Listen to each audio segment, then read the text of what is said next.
Live nation టీవీకి స్వాగతం.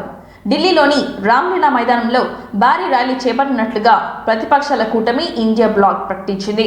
Liquor policy కేసులో ఢిల్లీ సీఎం అరవింద్ కేజ్రీవాల్ అరెస్టుకు నిరసనగా సేవ్ డెమోక్రసీ పేరుతో ఈ మెగా మార్చ్ నిర్వహిస్తామని ప్రతిపక్షాల నేతలు తెలిపారు. ఆదివారం ఆప్ నేతలతో కలిసి కాంగ్రెస్, సిపిఎం నేతలు సంయుక్త నిరసనలో పాల్గొన్నారు. ఈ సందర్భంగా మార్చి 31 తేదీన సేవ్ డెమోక్రసీ ర్యాలీ చేస్తామని మీడియాకు తెలిపారు. కేజ్రీవాల్ అరెస్టు తీర్పుపై ప్రజల్లో చాలా ఆగ్రహం ఉందని ఢిల్లీలోని మంత్రి గోపాల్ రాయ్ అన్నారు. రాజకీయ నాయకులను భయపెట్టేందుకే, ప్రతిపక్షాలను నిర్మూలించేందుకే దర్యాప్తు సంస్థలను ప్రధాని నరేంద్ర మోడీ ఉపయోగించుకుంటున్నారని విమర్శించారు. మార్చి 31 తేదీన ఇండియా కూటమి మిత్రపక్షాల నేతల ఏకాదాటిపై వస్తారని సిపిఎం నేతల రాజీవ్ కున్వార్ తెలిపారు. ప్రజాస్వామ్యంపై దాడులను తాము సహించబోమని ఆయన తేల్చి చెప్పారు. ఢిల్లీ కాంగ్రెస్ చీఫ్ అరవిందర్ సింగ్ కూడా బీజేపీపై మండిపడ్డారు. ఎన్నికలైన ముఖ్యమంత్రులను అరెస్టు చేస్తున్నారని, రాజకీయ పార్టీ ఖాతాలను స్వాధీనం చేసుకుంటున్నారని దుయ్యబట్టారు. ప్రజాస్వామ్యాన్ని రక్షించేందుకే రాహుల్ గాంధీ యుద్ధం చేస్తున్నారని, అందులో కాంగ్రెస్ పార్టీ వెనక్కి తగ్గదని ఆయన స్పష్టం చేశారు. कि 31 तारीख को रविवार के दिन 10 बजे पूरी दिल्ली रामलीला मैदान में इकट्ठा होगी। महारैली इंडिया गठबंधन मिलकर के महारैली 31 तारीख को 10 बजे रामलीला मैदान चलो का नारा गूंजेगा दिल्ली के अंदर। और न सिर्फ दिल्ली बल्कि पूरे देश के लोगों से मैं अपील करना चाहता हूं, जो लोग इस संविधान में विश्वास करते हैं, जो लोग भी इस लोकतंत्र में विश्वास करते हैं, चाहे वो राजनीतिक पार्टी के हों, चाहे सामाजिक संगठनों के हों, चाहे व्यापारिक संगठनों के हों, जो लोग भी इस मुल्क से मोहब्बत करते हैं, उन सबसे मेरी अपील है कि 31 तारीख को 10 बजे रामलीला मैदान चलो और इस देश को बचाने के लिए, इस तानाशाही को खत्म करने के लिए अपनी आवाज को हम वहां से बुलंद करेंगे और वहां से और मिल करके इस संयुक्त लड़ाई. కాంగ్రెస్ ప్రభుత్వం వైఫల్యంతో వేలాది ఎకరాల్లో పంటలు ఎండిపోతున్నాయని అన్నారు మాజీ మంత్రి హరీష్ రావు. రైతులను ఆదుకోవడంలో ప్రభుత్వం విఫలమైందని చెప్పారు. పంటలకు నీరందక ఒక దేవరపులోనే కాదు, వందలాది బోర్లు వేసి రైతులు అప్పుల పాలయ్యారని చెప్పారు. ఎన్నికల్లో రైతులకు ఇచ్చిన ఏ ఒక్క హామీని కూడా కాంగ్రెస్ ప్రభుత్వం నెరవేర్చలేదని చెప్పారు. అప్పుడు అరచేతిలో స్వర్గం చూపెట్టి ఇప్పుడు మొండి చేయి చూపిస్తున్నారని విమర్శించారు. కాంగ్రెస్ అధికారంలోకి వచ్చి 100 రోజులు దాటింది. 100 రోజులైనా హామీ నెరవేర్చక ప్రజలను మోసం చేస్తుందని అన్నారు. ఇప్పటి వరకు కాంగ్రెస్ ఒక్క రూపాయి కూడా రుణమాఫీ చేసిందే లేదని చెప్పారు హరీష్ రావు. రైతు బంధు 15,000 ఇస్తామని అన్నారు. 10,000 కూడా ఇచ్చే పరిస్థితి లేదని చెప్పారు. పంటలకు నీళ్లు లేక రైతులు కొత్త బోర్లు వేసి అప్పుల పాలవుతున్నారని ఆయన అన్నారు. కౌలు రైతులకు కూడా రైతు బంధు ఇస్తామని చెప్పి మోసం చేసిందని అన్నారు హరీష్ రావు. రాష్ట్రంలో 180 మంది రైతులు ఆత్మహత్యలు చేసుకున్నారని చెప్పారు. కేసీఆర్ హయాంలో రైతులు సంతోషంగా ఉన్నారని, 2 పంటలు నీలందాయి, పంటలు పండాయని చెప్పారు. ప్రస్తుత పరిస్థితుల్లో కరెంటు ఎప్పుడు వస్తుందో ఎప్పుడు పోతుందో తెలియకుండా ఉందని అన్నారు. ఆదుకోవడంలో ఈరోజు విఫలమైంది అనేటువంటిది అర్థమవుతా ఉంది. ముఖ్యంగా రాష్ట్ర ప్రభుత్వం గోదావరి నదిలో నీళ్లున్నా కూడా దేవాదుల ద్వారా నీళ్లు పంపింగ్ చేసి రైతులకు నీళ్లు ఇవ్వడంలో ఇవాళ పూర్తిగా వైఫల్యం చెందింది. ఇవాళ వాళ్ళు 6 గ్యారంటీల్లో రైతుల కోసం చెప్పిన ఏ ఒక్క హామీ కూడా కాంగ్రెస్ పార్టీ అమలు చేయలేదు. ఆనాడేమో ఎలక్షన్ ప్రచారంలో అరచేతిలో వైకుంఠం చూపించిన కాంగ్రెస్ అధికారంలోకి వచ్చిన తర్వాత రైతులకు మాత్రం మొండి చేయి చూపించింది. డిసెంబర్ 9వ తారీఖునే 2 లక్షల రూపాయల రుణమాఫీ చేస్తామన్నారు. ఇవాళకి 100 రోజులు దాటింది. బాండ్ పేపర్లు రాసిచ్చిండ్రు, నోటరీ డాక్యుమెంట్లు తెచ్చి ప్రజల్ని నమ్మించిండ్రు, మోసం చేసింది. ఇవాళ ఆ రోజేమో బాండ్ పేపర్లలో ఇంటింటికి తెచ్చి ఇక మేము ఎక్కంగానే మొదలే 2 లక్షలు మాఫీ చేస్తామన్నారు. ఇలా 100 రోజులు దాటినా ఒక్క రూపాయి రుణమాఫీ చేసిన పరిస్థితి లేదు, ఒక అడుగు ముందుకు పడ్డ పరిస్థితి లేదు. ఇక మేముండగా మరి 10,000 రూపాయలు ఆ రోజు రైతు బంధు ఇస్తే, ఇక మేము వస్తే 15,000 రైతు బంధు ఇస్తామని చెప్పి నమ్మబలికిండ్రు. కానీ ఇలా 15,000 దేవుడమో ఎరుగు కానీ ఇచ్చే 10,000 కూడా ఈ రోజు బంద్ అయిపోయినటువంటి పరిస్థితి. ఇగో ఈ లక్ష్మిని అడిగినా, సత్యమ్మని అడిగినా, నరసింహాని అడిగినా, ఈడ ఎవరిని అడిగినా మాకు రైతు బంధు రాలేదు అని చెప్పి ఇవాళ వాళ్ళు చెప్తా ఉన్నారు. అంటే ప్రభుత్వం కనీసం ఇచ్చే 10,000 రూపాయలు కూడా రైతు బంధు ఇవ్వలేదు. ఒకవైపు రైతు బంధు రాలేదు, ఇంకొక వైపు నీళ్లు వస్తలేవు, కొత్తగా బోర్లు వేసి ఇలా రైతులందరూ అప్పుల పాలైనటువంటి పరిస్థితి ఉంది. అంటే ఇలా కాంగ్రెస్ పార్టీ 2 లక్షల రుణమాఫీ చేస్తామని మోసం చేసింది, 15,000 రైతు బంధు ఇస్తామని మోసం చేసిండ్రు, వడ్లకు 500 రూపాయల బోనస్ ఇస్తామని మోసం చేసిండ్రు, వ్యవసాయ కూలీలకు 12,000 ఇస్తామని మోసం, వాళ్ళను కూడా మోసం చేసిండ్రు. అంటే కాంగ్రెస్ పార్టీ 100 రోజుల్లో అమలు చేస్తామన్న 6 గ్యారెంటీల్లో పెట్టిన ఏ ఒక్క హామీ కూడా రైతుల విషయంలో అమలు చేయకుండా ఈ హస్తం పార్టీ రైతులకు మొండి చేయి చూపించింది అనేది మాత్రం ఇవాళ స్పష్టమైతా ఉంది. ఇలా కాంగ్రెస్ వచ్చిన ఈ 100 రోజుల్లో 180 మంది రైతులు ఇలా ఆత్మహత్యలు చేసుకున్నారు ఈ రాష్ట్రంలో. కేసీఆర్ హయాంలో రైతులందరూ కూడా సంతోషంగా ఉన్నారు. 2 పంటలు పండినాయి, రైతు బంధు అందింది, కాలువలలో నీళ్లు అందినాయి, బంగారమూల పంటలు పండితే ఇలా కాంగ్రెస్ పార్టీ వచ్చిన తర్వాత నీళ్లు వస్తలేవు. కరెంటు కూడా ఇప్పుడు ఈ ఎస్టీ రైతులను అడిగితే ఎప్పుడు వస్తుందో ఎప్పుడు పోతుందో తెలుస్తలేదు. 14-15 గంటల కరెంటు కూడా చక్కగా వస్తలేదు, మోటార్లు కాలుతున్నాయి, ట్రాన్స్ఫార్మర్లు కాలుతున్నాయి అని చెప్పి ఇవాళ అక్కా చెల్లెలు చెప్తున్నటువంటి పరిస్థితి ఉంది. అంటే ఈ కాంగ్రెస్ పార్టీ వచ్చిన తర్వాత ఇలా రైతుల కష్టాలు పెరిగినాయి. కేసీఆర్ రైతు బిడ్డ గనక ఆయన ప్రతి నిమిషం రైతుల కోసం దండలాడిండు, సకాలంలో ఎరువులు ఇప్పించిండు, విత్తనాలు ఇప్పించిండు. దేశంలో అసెంబ్లీ పార్లమెంట్ ఎన్నికలు సమీపిస్తున్న సమయంలో రాజకీయాలు రసవత్తరంగా మారుతున్నాయి. ఇప్పటికే అధికార ప్రతిపక్షాల అభ్యర్థుల జాబితాను ప్రకటించడంతో పార్టీ ఫిరాయింపులు ఊపందుకున్నాయి. ఆశించిన టికెట్ దక్కని చాలా మంది నేతలు తమ పార్టీకి రాజీనామా చేసి పక్క పార్టీలో చేరుతున్నారు. ఈ క్రమంలో గూడూరు వైసీపీ ఎమ్మెల్యే వరప్రసాదరావు పార్టీకి రాజీనామా చేసి బీజేపీలో చేరారు. వచ్చే ఎన్నికల్లో తనకు టికెట్ కేటాయించకపోవడంతో ఆయన ఈ నిర్ణయం తీసుకున్నారు. కేంద్ర మంత్రి అనురాగ్ ఠాకూర్ సమక్షంలో బీజేపీలో చేరారు వరప్రసాదరావు. ఈయనకు బీజేపీ నుండి తిరుపతికి ఎంపీ టికెట్ కేటాయించే అవకాశం ఉందని సమాచారం అందుతోంది. ప్రజారాజ్యంలో పార్టీతో రాజకీయాల్లో వచ్చిన వరప్రసాద్ గత ఎన్నికల్లో వైసీపీ తరఫున గూడూరు నుంచి పోటీ చేసి గెలుపొందారు. బీజేపీలో చేరిన తర్వాత మీడియాతో మాట్లాడిన ఆయన పార్టీలో చేర్చుకున్నందుకు ప్రధాని నరేంద్ర మోడీకి, పార్టీ పెద్దలకు కృతజ్ఞతలు తెలిపారు.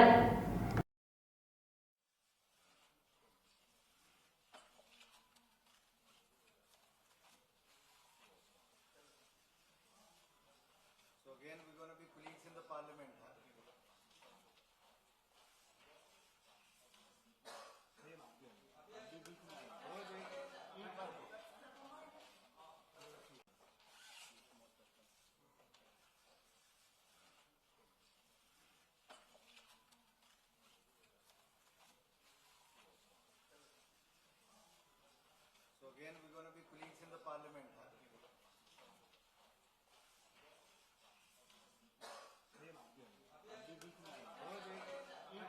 ఈ సంక్షేమ సంఘం జాతీయ అధ్యక్షుడు, రాజ్యసభ సభ్యుడు టైగర్ ఆర్ కృష్ణ ఆదేశాల మేరకు బీసీ యువజన సంఘ జాతీయ అధ్యక్షుడు గవ్వల భరత్ కుమార్ ఆధ్వర్యంలో సామాజిక న్యాయ యాత్ర రాష్ట్ర వ్యాప్తంగా నిర్వహిస్తున్న సందర్భంగా దాంట్లో భాగంగా నల్గొండకు విచ్చేయడం జరిగింది.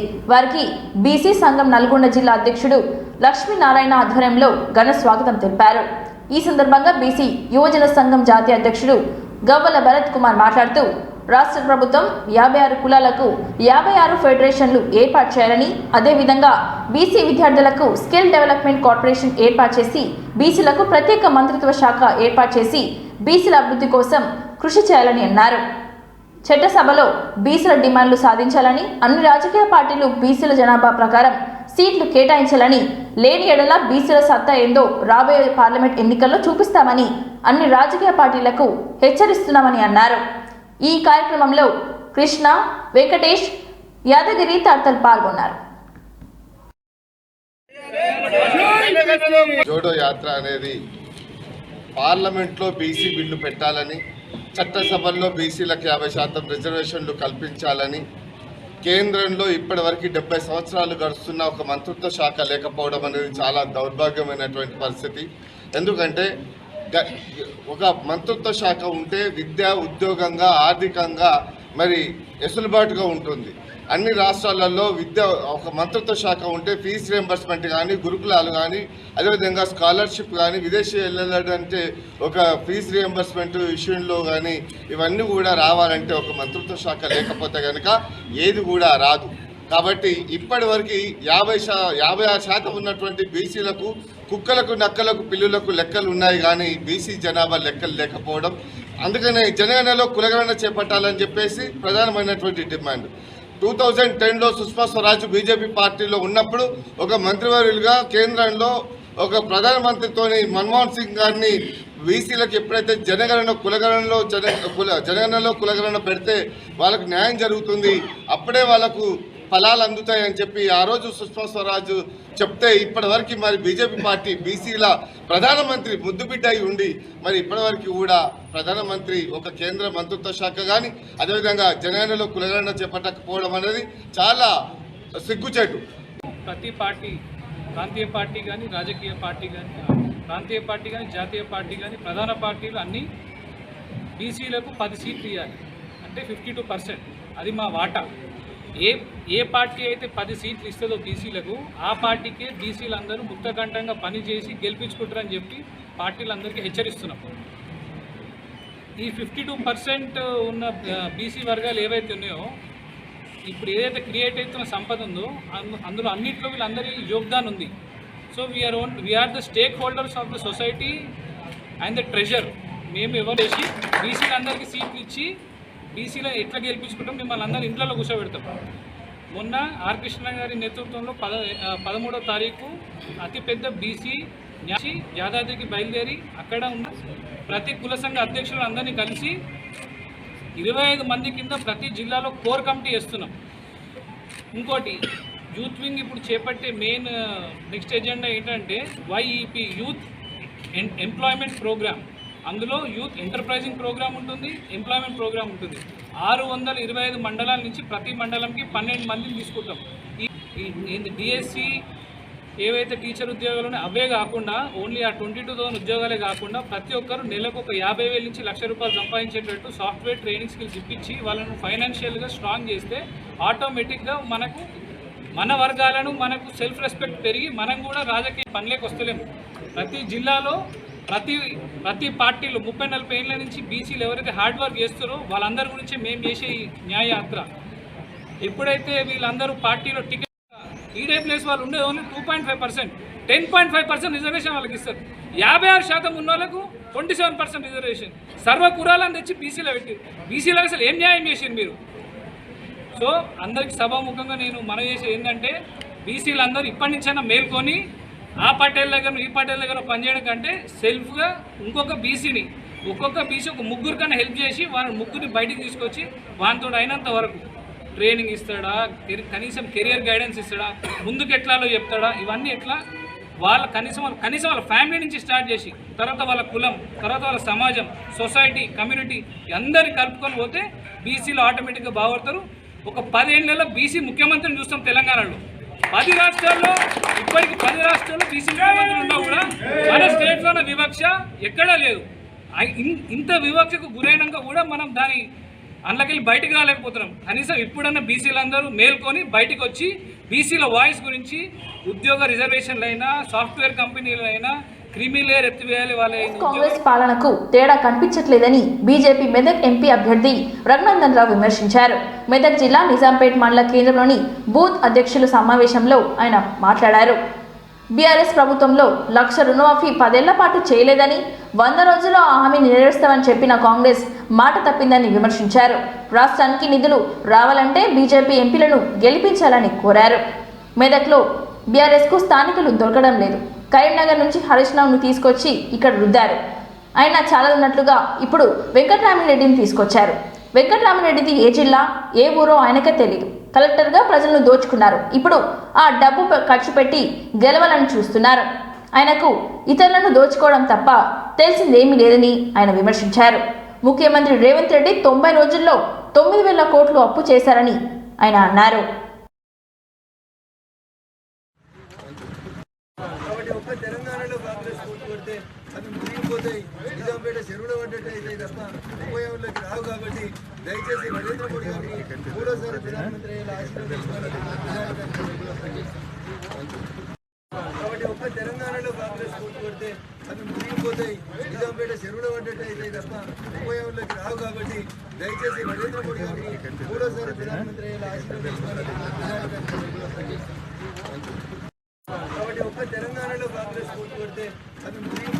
లిక్కర్ స్కామ్ లో అరెస్ట్ అయిన అరవింద్ కేజ్రీవాల్ సీఎం పదవికి రాజీనామా చేశారా లేక జైలు నుంచి పరిపాలన కొనసాగిస్తున్నారన్న ప్రశ్నలకు తెరపడింది. ఆదివారం రోజున జైలు నుంచి పాలన ప్రారంభించారు. ఈడీ కస్టడీ నుంచే ఆయన ఫస్ట్ ఆర్డర్స్ జారీ చేశారు. ఢిల్లీకి మంచినీటి సరఫరా విషయంలో ఆదేశాలు జారీ చేశారు. దీనిని ఓ నోట్ రూపంలో నీటి సరఫరాకు సంబంధించిన సంబంధిత మంత్రి అతిషికి కేజ్రీవాల్ పంపించారు. ఢిల్లీలో పలు ప్రాంతాల్లో నీళ్లు సమస్యలు ఉన్నాయి. ప్రజలు ఎవరు కూడా ఇబ్బంది పడకూడదనే విషయంలో అవసరమైతే లెఫ్టినెంట్ గవర్నర్ సహాయం తీసుకోండి సూచించారు. దీనిపై మంత్రి విలేకరులతో సమాచారం ఇవ్వనున్నారు. కాగా మనీ లాండరింగ్ చట్టం ఉల్లంఘన ఆరోపణలపై మార్చి 21వ తేదీన కేజ్రీవాల్ను ఈడీ అధికారులు ఆ తర్వాత కోర్టు ఆయనను మార్చి 28 వరకు ఈడీ కస్టడీకి ఇచ్చింది. కానీ ఆయన ఇప్పటి వరకు సీఎం పదవికి రాజీనామా చేయలేదు.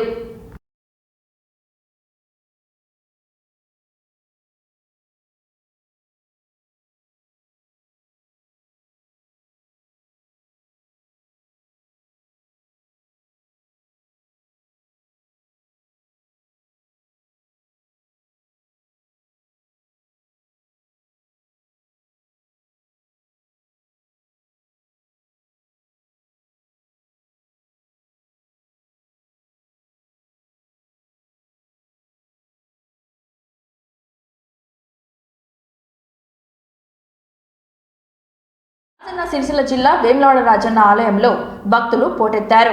ఆదివారం సెలవు రోజు హోలీ పండుగ సందర్భంగా వరుస సెలవులు కావడంతో రాష్ట్ర వ్యాప్తంగా అధిక సంఖ్యలో భక్తులు తరలి వస్తున్నారు. స్వామివారిని దర్శించుకోవడానికి వచ్చిన భక్తులకు క్యూ లైన్లు అన్ని నిండిపోయాయి. దీంతో స్వామివారి దర్శనానికి 4 గంటల సమయం పడుతుందని ఆలయ అధికారులు వెల్లడించారు. కోడె మొక్కుల కోసం భక్తులు బాలు తీరారు. చిన్నపిల్లలు వృద్ధులకు ఎలాంటి ఇబ్బందులు కలగకుండా ఆలయ అధికారులు అన్ని ఏర్పాట్లు చేశారు. ఎండాకాలం కావడంతో క్యూ లైన్లలో నిలబడిన భక్తులకు మంచినీరు ఏర్పాటు చేసినట్లుగా తెలిపారు.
మద్యం ప్రియులకు బిగ్ అలర్ట్. ఈరోజు సాయంత్రం 6 గంటల నుంచి మంగళవారం సాయంత్రం 6 గంటల వరకు వైన్ షాపులు బంద్ చేయనున్నారు.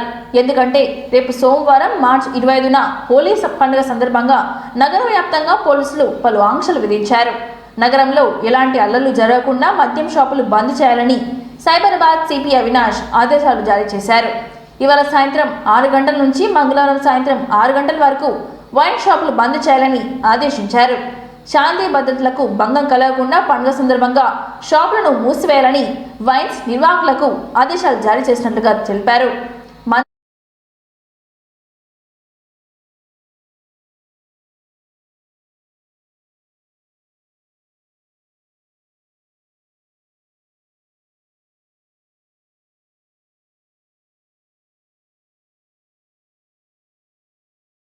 వార్తలు సమాప్తం. మరిన్ని వార్తలతో మళ్ళీ కలుద్దాం. చూస్తూనే ఉండండి ఓరిగలు 9 నేషనల్ టీవీ.